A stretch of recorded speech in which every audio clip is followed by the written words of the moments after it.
বন্দে মাতরম। আপনারা দেখছেন SG specials YouTube channel. আজকে আমি এই ভিডিওটার মাধ্যমে কথা বলতে চলেছি সদ্য মুক্তি পাওয়া বুমেরাং সিনেমাটির মোস্ট অ্যান্টিসিপেটেড টিজার। মানে লোকে ভাবতেই পারেনি যে পয়লা বৈশাখের দিন জিদ্দা আমাদেরকে এভাবে এত বড় একটা সারপ্রাইজ দেবে। সো টিজারটা দেখতে কেমন হলো আর টিজারটা দেখে আমার পার্সোনালি কি ফিল হচ্ছে চলুন আলোচনা করি এই ভিডিওটির মাধ্যমে।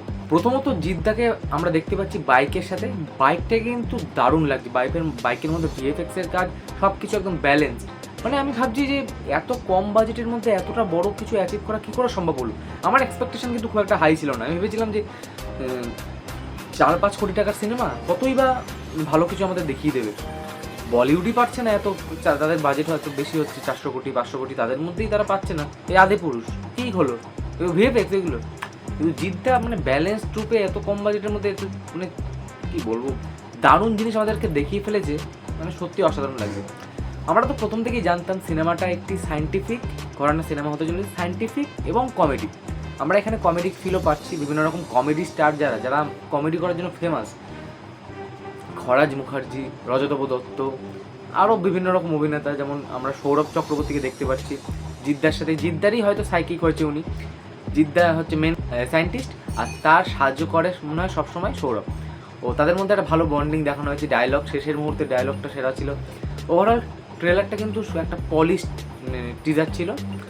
আর টিজারটার মধ্যে আরও যদি ভালো করে কিছু বলতে যাই, রুক্মিণী কিন্তু দুটো ক্যারেক্টার কিন্তু খুব ভালো করে প্লে করছে, আমরা বুঝতে পারছি।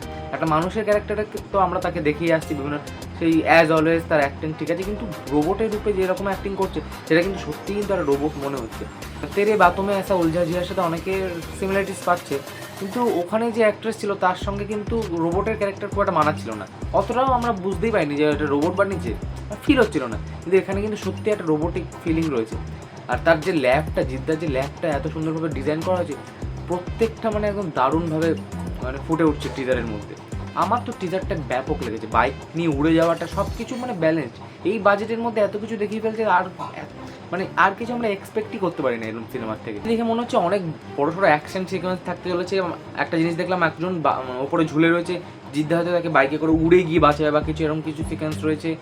আর রুক্মিণী তো আমরা দেখতেই পাচ্ছি এই সিলিংয়ের ওপর থেকে উল্টো হয়ে চলছে, আবার নিচে নামছে রোবট, মানে যেরকম ধরনের কার্যকলাপ রোবটেরা করে থাকে। তো সিনেমাটা দেখতে আসলে কেমন হয় সেটা আমরা পরবর্তীকালে সিনেমা হলে গিয়েই বুঝতে পারবো। এরপরে আরও কিছু নিশ্চয়ই আপডেট আসবে, ট্রেলার আসবে, বিভিন্ন গান আসবে, সেই সব আপডেট আসলে আপনাদের নিশ্চয়ই রিভিউ করে বলবো যে কেমন লাগলো। আর টিজারটা কিন্তু আমার ব্যাপক লেগেছে। আর এরকম টিজার বাংলা কেউ করতে পারবে না, সত্যি কেউ বানাতে পারবে না। তো ওভারঅল ট্রেলারটা কিন্তু আমার দারুণ লেগেছে। তো ভিডিওটি এইটুকুনি ছিল। ভিডিওটি ভালো লাগলে লাইক করবেন, শেয়ার করবেন, চ্যানেলটিকে সাবস্ক্রাইব করবেন। Thanks for watching.